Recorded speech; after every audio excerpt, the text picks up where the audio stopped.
सहनावतु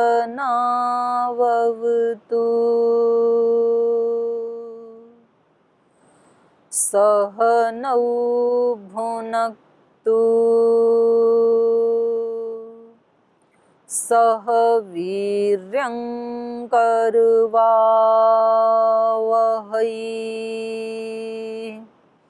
तेजस्विनावधीतमस्तु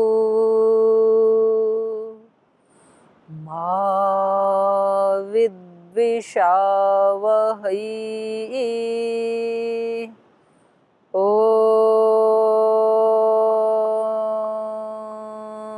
शांति शांति शांति।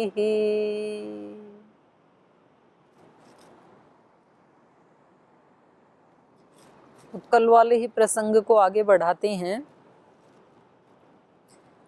रामायण का क्या महत्व है, क्या महिमा है उसके श्रवण की, और उसके श्रवण के बाद जो उसका प्रभाव हमारे चित्त के ऊपर पड़ता है। तो इसमें एक कथानक का आश्रय लेकर के इन्होंने समझाया। एक ऋषि हैं, उतंग नाम के ऋषि हैं, काम चोरी आदि करना ही जिसका काम है। तो वो किस प्रकार से एक बार किसी मंदिर में जाकर के उतंग नाम के मुनि के संपर्क में आते हैं, उसकी सत्संगति में, उसके संसर्ग में आते हैं, और उनके उपदेश से जैसे ही वो उनको मारना चाहते हैं तो उतंग मुनि जो हैं वो उनको उपदेश देते हैं कि भाई जो आप कर रहे हो ना, इसका फल आपको ही भुगतना पड़ेगा, कोई भी आपका साथी नहीं बनेगा। और वो उसके शब्दों का ऐसा प्रभाव होता है। तो उसके दो कारण हो सकते हैं। एक कारण तो ये है कि जिसने साधना की है उसके शब्दों में शक्ति होती है, वो प्रभाव करते हैं, किसी भी व्यक्ति के ऊपर प्रभाव करेंगे। अब दूसरी तरफ कुछ लोग ये भी प्रश्न पूछते हैं कि जी कई बार ऐसे होता है कि बहुत ऊंचे किसी आत्मा का प्रभाव भी किसी के ऊपर नहीं पड़ता है, यदि उसके संस्कार वैसे नहीं हैं तो, यदि उसके उत्थान का समय नहीं आया है तो। जैसे श्री राम के घर में ही मंथरा को राम की महानता समझ में आई नहीं, तो उसका इतना नीचा स्तर रहा तो वो समझ ही नहीं पाई। भरत की माँ होकर के भी कई समझ ही नहीं पाई उसकी आत्मा को।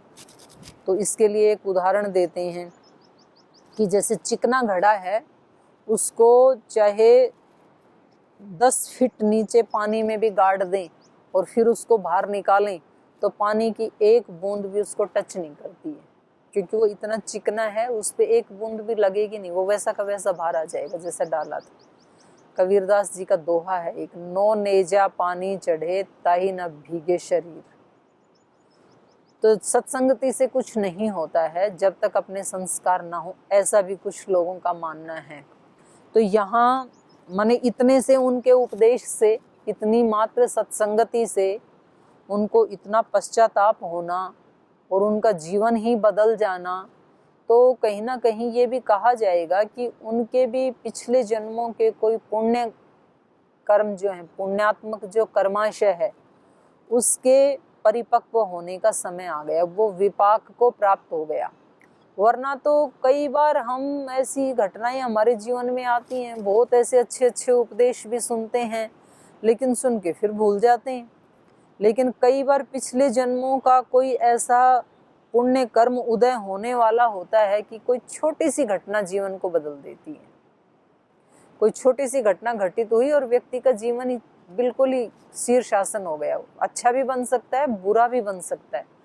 अगर बुरा कर्माशय विपाक को प्राप्त हो गया तो ऐसी भी हमने घटनाएं देखी कि जो बचपन में बहुत होनहार बालक थे, बहुत सात्विक बच्चे थे, और 10वीं 12वीं तक जो टॉप लिस्ट में जिनका नाम आता था, आईआईटी में उनका एडमिशन हो गया पहले ही रैंक के ऊपर, और वो बच्चे वहाँ जा कर के और बस वो कहाँ कोई मोबाइल में कोई ऐसा गेम देखने लगे या ऐसी सत्संगत बुरी संगति में पड़ गए और उनका जीवन बिल्कुल बर्बाद हो गया। वो ड्रग्स लेने लगे, नशा करने लगे और मतलब सामान्य जो जीवन होता है उससे भी नीचे चले गए। वो भार बन गया जीवन, माँ बाप के लिए भी बोझ बन गया और उस आत्मा के लिए भी बोझ बन गया। तो उस कॉलेज में सब लोग तो उस स्थिति को प्राप्त नहीं हुए, ये व्यक्ति ही क्यों हुआ? और इसके तो संस्कार बहुत अच्छे थे। तो ये कर्माशय का भी पता नहीं चलता है कब कौन सा विपाक को प्राप्त हो जाए। तो यहाँ जो उतंग मुनि के उपदेश से इस व्यक्ति के जीवन में ऐसा यू टर्न आना, इसको अपने जीवन भर के किए हुए कर्मों के ऊपर पश्चाताप होना, तो इसमें दोनों बातें ही कारण हो सकती हैं। एक तो मुनि का तप इतना प्रभावशाली था कि उसने उस व्यक्ति को अभिभूत कर दिया। जो ज़्यादा स्ट्रोंग होता है ना, वो कमज़ोर वाले को अभिभूत कर देता है। जैसे दिन में सूर्य का प्रकाश बहुत स्ट्रोंग होता है तो वो तारों के प्रकाश को अभिभूत कर देता है। तारे दिखाई नहीं देते हैं, ऐसा नहीं है कि आकाश में तारे होते नहीं हैं, दिन में भी होते ही हैं, वो तो अपने स्थान पे ही हैं, नक्षत्र आदि तो। लेकिन रात को जब कोई प्रकाश नहीं होता है तो वो अपने प्रकाश को दिखाते हैं, उनकी अहमियत होती है। दिन में सूर्य के प्रकाश से वो अभिभूत हो जाते हैं। तो जिसके संस्कार ज़्यादा स्ट्रोंग होंगे, अच्छाई के संस्कार यदि ज़्यादा स्ट्रोंग हैं तो वो बुराई वाले को अभिभूत कर देगा, और बुराई वाले के ज़्यादा स्ट्रोंग हैं तो वो अच्छे वाले को अभिभूत कर देगा। तो ये हम अपने जीवन में भी देख सकते हैं। और इससे एक बात ये भी निकल कर के आती है कि कई बार हमारे जीवन में कभी तो हम बोल देते हैं और कभी कभी हम मन मन में ऐसा सोचते हैं, ऐसा विचार करते हैं कि जिस स्थान पे मैं रहता हूँ, जिस घर में, जिस परिवार में, जिन संबंधियों के बीच में, जिन मित्रों के बीच में, या आश्रम में रहते हैं तो जिन गुरु शिष्य आचार्यों के बीच में हम रहते हैं, तो हमें ये लगता है कि मैं तो बहुत अच्छा हूँ और ये जो लोग हैं इनके संस्कार अच्छे नहीं हैं। तो उसी समय हमें हमारे, क्योंकि ऐसा सोचने से मन जो है ना वो सॉफ्ट जोन में चला जाता है, फिर वो साधना नहीं करना चाहता है। वो कहता है मैं तो बिल्कुल ठीक हूँ, ये सारी गलती इन लोगों की है, तो फिर वो कोई पुरुषार्थ नहीं करेगा उनको ब्लेम करके, और खुद आराम से ठंडे बस्ते में अपने आप को डाल देगा। तो उस समय हम ये भी सोच सकते हैं कि भाई इनकी दुष्टता जब मेरे ऊपर हावी होकर के और मुझे टेंशन में डाल सकती है, विषाद में डाल सकती है, तो मेरी दिव्यता इनकी दुष्टता को खत्म क्यों नहीं कर सकती है? तो क्यों ना मैं अपनी दिव्यता को इतना बढ़ाऊं कि ये मेरी वाली अच्छाई से अभिभूत हो जाएं। हर व्यक्ति यही शिकायत करता है, घर में गृहिणियां बोलती मैं तो बहुत अच्छी हूँ, पर जो मेरी सास है ना वो बहुत बुरी है। सास कहती है हमारा तो घर बहुत अच्छा चल रहा था, ये बहू ऐसी आई कि इसने आकर के सारा घर ही बर्बाद कर दिया। तो अब इस सास माता से पूछना चाहिए कि आपके घर परिवार में तो सब दिव्य लोग थे, तो आप सब लोग मिलके एक आत्मा को दिव्य नहीं बना पाए क्या? आपका तेज उसके ऊपर हावी क्यों नहीं हुआ? ऐसा यदि व्यक्ति सोचेगा तो वो फिर अपनी साधना को बढ़ाएगा कि हम इसको प्रभावित करें। और ऐसे होता भी है, कुछ लोग ऐसे करते भी हैं कि जितनी जितनी बाधाएं आती हैं वो अपनी वाली साधना को बढ़ा देते हैं कि मुझे हारना नहीं है, बल्कि मुझे इनको एक काल क्रम से और एक सत्य के मार्ग पे चल के इनको सच्चाई के दर्शन करवाने हैं। ऐसा भी होता है, जैसे कि श्री राम ने दर्शन करवाई मंथरा को, कैकेयी को सच्चाई के, एक उसको सहन करके, अपना तप करके। तो जिसका भी स्ट्रोंग होगा, अगर हम अभिभूत हो जाते हैं किसी की दुष्टता से, तो हमें ये सोचना चाहिए कि मेरी अच्छाई अभी हल्की है, कमजोर है, मेरे अंदर अच्छाई तो है, दिव्यता तो है, आध्यात्मिकता तो है, लेकिन अभी उतनी स्ट्रोंग नहीं है।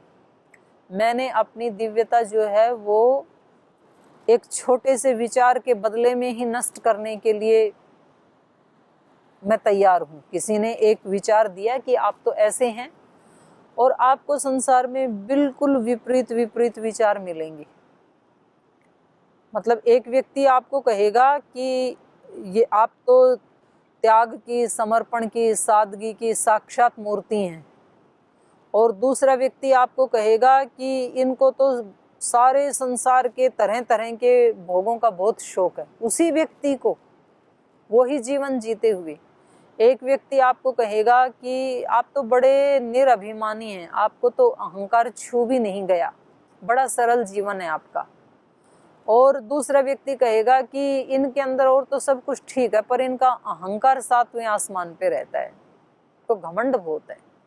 तो आप ही कंफ्यूज हो जाएंगे कि कौन से वाले की बात सत्य है। मानता तो अच्छे वाले की ये व्यक्ति है, ये तो ठीक है, लेकिन कहीं ना कहीं वो जो अपमान है और जो बुरा टैग जिसने लगाया है वो भी हमारे को कहीं ना कहीं डंक मारता रहता है। तो हमें जिम्मेदारी ये लेनी है कि हमें अपने वाली दिव्यता को सदा ऊपर रखने के लिए प्रयत्नशील रहना है। और कुछ पीछे का कर्माशय भी होता है। तो इतना सारा 100% पुरुषार्थ करके भी अगर कहीं कुछ उल्टा पुल्टा घटित हो जाए तो फिर ये सोचना चाहिए कि पीछे का कोई कर्माशय रहा होगा। और उस समय धैर्य सबसे बड़ी शक्ति होती है। कोई विपत्ति आने पर बोलिए आया है, अपना फल दे करके चला जाएगा, हम फिर अपनी साधना में लग जाएंगे, कोई बात नहीं। तो ऐसा चेंज लुब्धक के जीवन में आया। तो हम पढ़ रहे थे, उतंगः पतितं वीक्ष्य लुब्धकं तं दयापरः एतद् दृष्ट्वा विस्मितश्च अस्तौषीत कमलापतिम। कह रहे हैं जो उतंग मुनि है उसने लुब्धकम पतितम वीक्ष्य, वो उसका पतन हो गया, वो गिर गया। तो गिर गया ये दो दृष्टि से हो सकता है। ये भी हो सकता है कि उसी समय उसकी मृत्यु हो गई, और दूसरा इसका अर्थ ये है कि जो उसका दुष्टता से भरा हुआ जीवन था उसकी मृत्यु हो गई, जो उसकी दुष्टता थी उसका पतन हो गया। तो उस पतन को देख करके, उस पतितम वीक्ष्य, उसको गिरा हुआ देख करके, गिरा हुआ मतलब दोनों अर्थ हो सकते हैं। प्राण छूट गए तो अर्थ होगा कि उसको मरा हुआ देख करके, और प्राण नहीं छूटे तो अर्थ ये होगा दुष्टता को मरा हुआ देख करके। उतंकः लुब्धकम पतितम वीक्ष्य तम दयापरः, उसके ऊपर दया करता हुआ। तो दया करता हुआ ये जो कह रहे हैं, तो इससे तो ऐसे लग रहा है कि दया तो फिर जिंदा के ऊपर ही की जा सकती है। तो उसके जो पुराना जो जीवन था, पाप भरा जो जीवन था, उसका यहाँ अंत हो गया। और उसको देख करके, उस जीवन की मृत्यु को देख करके, एतद दृष्ट्वा, यह देख करके, विस्मितश्च, और बड़ा विस्मित भी हुआ कि इतनी जल्दी किसी व्यक्ति का जीवन बदल सकता है। एक क्षण पहले ये व्यक्ति मेरी गर्दन काटने को तैयार था, और अभी ये कह रहा है कि मैंने जो इतने बड़े बड़े पाप किए हैं तो मेरा क्या हाल होगा, मैं किसकी शरण में जाऊं। तो उसको बड़ा विस्मय भी हुआ, क्या चरित्र है इस व्यक्ति का। अभी 1 मिनट पहले ये जान लेने की बात कर रहा था, अभी ये संतों जैसी, साधुओं जैसी बात कर रहा है। एतद् दृष्ट्वा विस्मितश्च अस्तौषीत कमलापतिम। कमला मतलब लक्ष्मी, लक्ष्मीपति मतलब नारायण विष्णु। तो उन्होंने कमलापतिम अस्तौषीत, कमलापति की स्तुति की। उन्होंने भगवान की स्तुति की है, भगवान ये जो ये परिवर्तन हुआ तो ये आपकी ही कृपा है। आपने ही, जो मैं बोल रहा था वो मैं नहीं बोल रहा था, बल्कि आप बोल रहे थे। क्योंकि किसी के जीवन का जो रूपांतरण होता है, जो परिवर्तन होता है, वो भगवान की कृपा के बिना नहीं हो सकता है। तो कभी कभी भगवान ही किसी व्यक्ति को माध्यम बना करके और कुछ ऐसे शब्द बोलते हैं, सरस्वती माता किसी व्यक्ति को माध्यम बना करके कुछ ऐसा उसके मुख से कहलवाती है कि अगले सुनने वाले व्यक्ति का जीवन ही एकदम चेंज हो जाता है। तो उतंग मुनि को माध्यम बना करके ये जो कमलापति हैं, जो नारायण हैं, उन्हीं की कृपा से ये हो पाया। तो इसलिए इन्होंने उसके जीवन में ये परिवर्तन देख करके कमलापतिम अस्तौषीत, कमलापति की स्तुति की।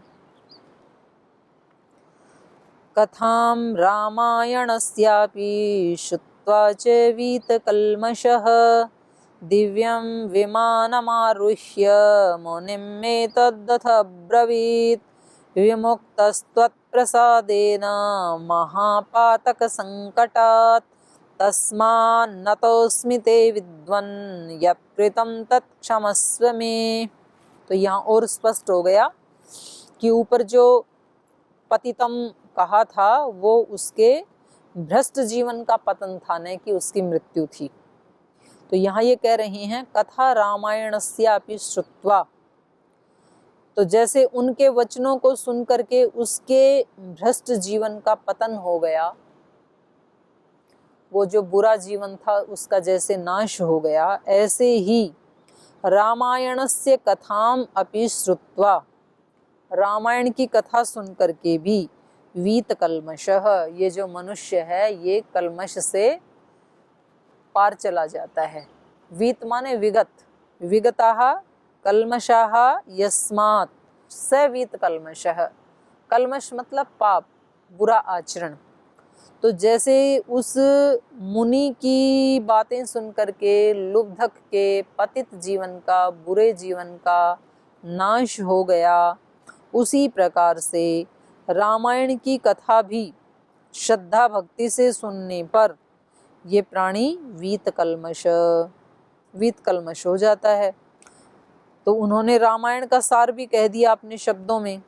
दिव्यम विमानम आरुह्य मुनिम एतद अथ अब्रवीत, तो दिव्य विमान पर आरूढ़ होकर के उतंग मुनि से इस प्रकार बोला। दिव्य विमान पर मतलब ऊपर से कोई विमान आया, उसमें वो बैठा, फिर उसने मुनि का धन्यवाद किया, ऐसा नहीं है। अपनी चेतना का ही जो एक दिव्य आरोहण है, जिसको श्रद्धेय स्वामी जी महाराज बोलते हैं दिव्य चेतना, भागवत चेतना, ऋषि चेतना, गुरु चेतना, तो यहाँ उसी की बात है। दिव्यम विमानम आरुह्य, वो जो लुब्धक था वो अपनी दिव्य चेतना के ऊपर आरूढ़ होकर के अथ मुनिम एतत् अब्रवीत, उस दिव्य चेतना पर आरूढ़ होकर उसने मुनि से ये वचन कहे। इस प्रकार उन्होंने मुनि को कहा, विमुक्तः त्वत्प्रसादेन, आपकी कृपा से मैं मुक्त हो गया हूँ। वो जो मेरा बुरा जीवन था, वो जो मेरा अंधकारमय जीवन था, मार काट करने वाला जो जीवन था, असंतोष वाला जो जीवन था, हमेशा एक भय बना रहता था, ऐसा जो मेरा जीवन था वो आपकी कृपा से नष्ट हो गया है। अब मैं निर्भय हो गया हूँ, अब मेरा मन शांत हो गया है, अब मेरी चेतना दिव्यता में प्रतिष्ठित हो गई है, तो ये आपकी कृपा से हुआ। ऐसे ही गीता में अर्जुन ने भी ऐसे ही कहा, नष्टो मोह स्मृतिर्लब्धा त्वत्प्रसादात्, आपकी कृपा से, गुरु की कृपा से। क्योंकि इस प्रकार का जो परिवर्तन होता है वो किसी ऐसे समर्थ गुरु की कृपा से ही संभव है। ऐसी कोई आत्मा जिसने इस प्रकार की साधना की है, तो उसके वचन हमें कहीं ना कहीं नोक कर देते हैं और हम उस जीवन को छोड़ करके एक सत्पथ पर चल पड़ते हैं। तो ये उसको श्रेय देता है फिर कि ये आपकी कृपा से हो पाया, वरना मैं तो ऐसे ही मार काट करता रहता जीवन भर। तो इससे ये भी पता चलता है कि व्यक्ति को हमेशा कृतज्ञ होना चाहिए। ये नहीं कहना चाहिए कि भाई ये तो आपका तो बहाना लगना था, ये तो मेरा तो भाग्य ही ऐसा था, मुझे तो ऐसा होना ही था। तो उसको कहते हैं कृतघ्न। और कृतघ्न व्यक्ति के लिए कहा है कि उस व्यक्ति को 3 लोक में कभी कोई सुख नहीं मिलता है, जो किए हुए का उपकार भूल जाता है, कृतघ्न हो जाता है। किसी ने थोड़ा भी उपकार किया, किसी ने हमें रास्ता बता दिया, हम पूछते हैं, रोड के ऊपर जाते हैं, हम पूछते हैं भाई दिल्ली किधर है, और कोई व्यक्ति कहते हैं जी इधर से सीधे चले जाओ आप, और हम कहते हैं कि इतने में इसका क्या है, दिल्ली तो मैं अपना ही यात्रा करके पहुंचा हूँ। आप यात्रा तो आपने ही की है, लेकिन वहाँ उस व्यक्ति ने आपको यदि ये कह दिया होता इधर चले जाओ, तो तब क्या आप दिल्ली पहुँच पाते क्या? तो हमें उसका भी एहसान मानना चाहिए। किसी व्यक्ति ने हमारी थोड़ी भी हेल्प की, क्योंकि उस समय तो उसका इतना बताना ही हमारे लिए बहुत महत्वपूर्ण था, हम राह जानते ही नहीं थे, तो चलते कैसे? ये सच है कि चलना खुद ही पड़ता है, लेकिन ये भी सच है कि चलने से पहले मार्ग बताने वाला गुरु ही होता है। तो हमेशा गुरु के प्रति व्यक्ति को कृतज्ञ होना चाहिए, कृतज्ञ नहीं होना चाहिए। केवल गुरु के बताने से कोई व्यक्ति लक्ष्य पर नहीं पहुंचता है, उसको खुद ही चलना पड़ता है। लेकिन चलेगा तो तब जब रास्ता बताएगा कोई, रास्ता ही नहीं बताएगा तो कहाँ चलेंगे हम। तो लुब्धक ने कहा विमुक्तः त्वत्प्रसादेन, आपकी कृपा से मुक्त हो गया हूँ।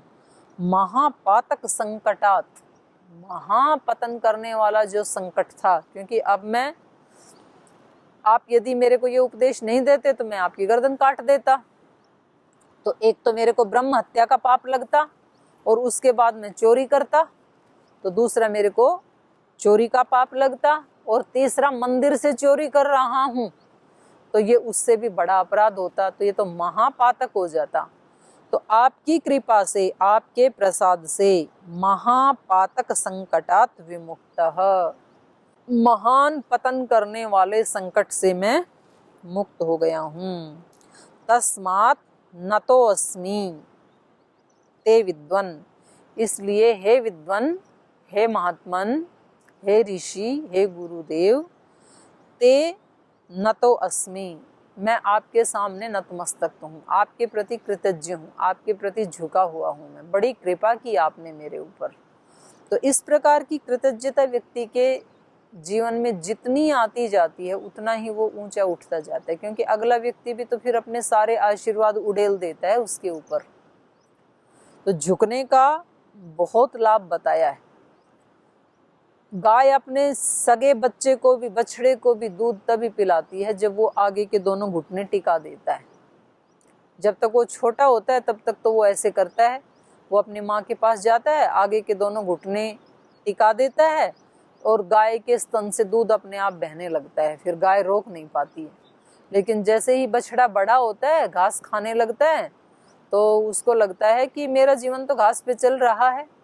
बचपन में उसको लगता है कि माँ के दूध के ऊपर मेरा जीवन है, माँ दूध नहीं पिलाएगी तो मैं मर जाऊंगा, क्योंकि घास तो खाने आती नहीं है अभी।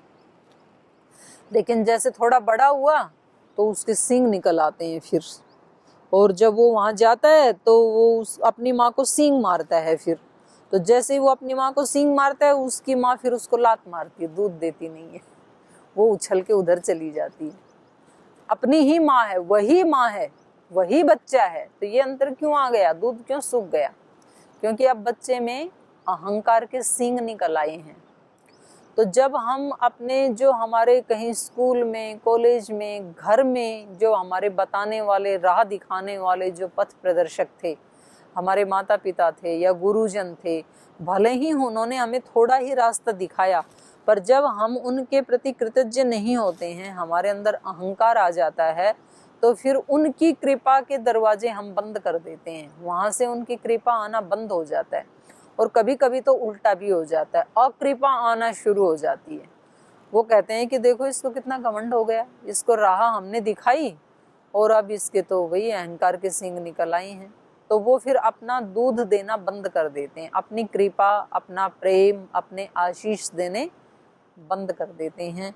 तो इस श्लोक से भी ये पता लग रहा है, लुब्धक ने कहा नतोऽस्मि ते विद्वन, हे महात्मन, मैं आपके सामने नतमस्तक हूँ, आपने मेरी आंखें खोल दी हैं।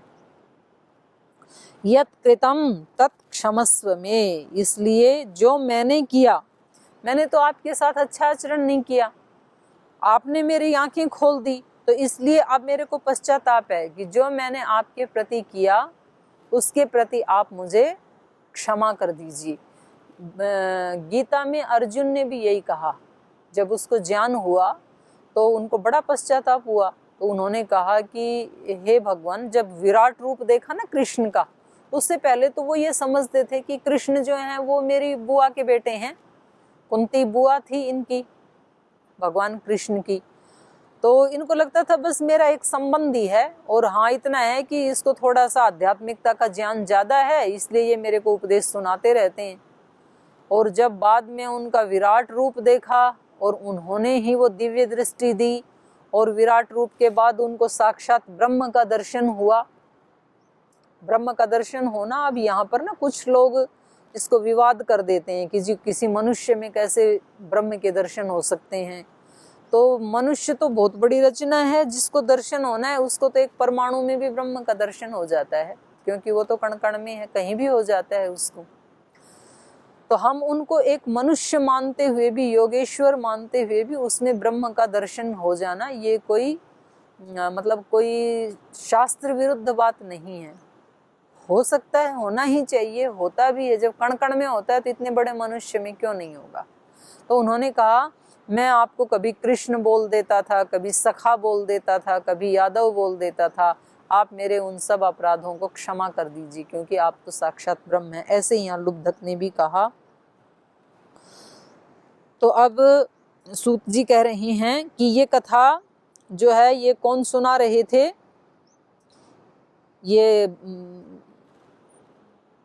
सनत कुमार और नारद का संवाद, ऋषियों का और नारद का संवाद चल रहा है। नारद जी ऋषियों को सुना रहे हैं और उनमें सनत कुमार भी एक हैं। तो सूत जी कह रहे हैं कि ऐसा सुन करके आगे क्या हुआ, इत्युक्त्वा देव कुसुमैर मुनि श्रेष्ठम अवाकिरत प्रदक्षिणात्रयम कृत्वा नमस्कारम चकारह। कह रहे हैं ऐसा कहकर कलिक ने, वो जो लुब्धक था, वो जो लुटेरा था, उसका नाम कलिक था, तो उस कलिक ने इत्युक्त्वा ऐसा कह करके देव कुसुमैहि मुनि श्रेष्ठम, देव कुसुमों की वर्षा की उस अपने गुरु के ऊपर, दिव्य कुसुमों की, देव कुसुम माने दिव्य फूलों की, दिव्य फूलों की मतलब दिव्य गुणों की। ये जो कृतज्ञता भरे वचन है ये ही क्या है, देव कुसुम है।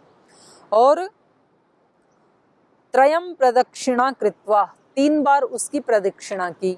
3 बार प्रदक्षिणा का मतलब है कि तीनों लोकों की प्रदक्षिणा कर ली, मान लो, क्योंकि उसको ये ब्रह्म मान रहा है अपने गुरु को। और ब्रह्म कहाँ तक उसकी गति है, ब्रह्म कहाँ रहता है, तो हम कहते हैं तीनों लोक में ब्रह्म ही ब्रह्म है। तो अब तीनों लोकों में तो हम प्रदक्षिणा कर नहीं सकते हैं, तो जहाँ हमें अपने गुरु में, माता पिता में उस भगवत्ता का, उस ब्रह्मत्व का दर्शन हुआ तो उसी की हम प्रदक्षिणा कर लेते हैं। तो मानो कि हमने ब्रह्म की ही प्रदक्षिणा कर ली। प्रदक्षिणा त्रयम कृत्वा नमस्कारम चकारह, और उनको बार बार प्रणाम किया। ततो विमानम आरुह्य सर्व काम समन्वितम अप्सरोगण संकीर्णम प्रपेदे हरिमंदिरम। और फिर अप्सराओं से भरे हुए संपूर्ण मनोवांछित भोगों से संपन्न विमान पर आरूढ़ होकर श्री हरि के परम धाम में जा पहुंचा। तो ये दिव्यता उसके मन में घटित हुई, तो अनेक प्रकार के सुख देने वाली जो भावनाएं हैं वो ही अप्सराएं हैं, और जो अन्य प्रकार के दिव्य गुण हमारे अंदर आते हैं वो ही देवता हैं। तो उन सब के साथ उस दिव्य चेतना के ऊपर आरूढ़ होकर, सहस्रार चक्र या आज्ञा चक्र में आरूढ़ होकर के वो वहां से चला गया। तो ये 4 अध्याय हमने यहाँ पूरे कर लिए हैं। एक अध्याय और बचा है, उसके बाद हम रामायण का प्रारंभ करेंगे। तो आज के पाठ को यहीं विराम देते हैं, शेष चर्चा कल करेंगे।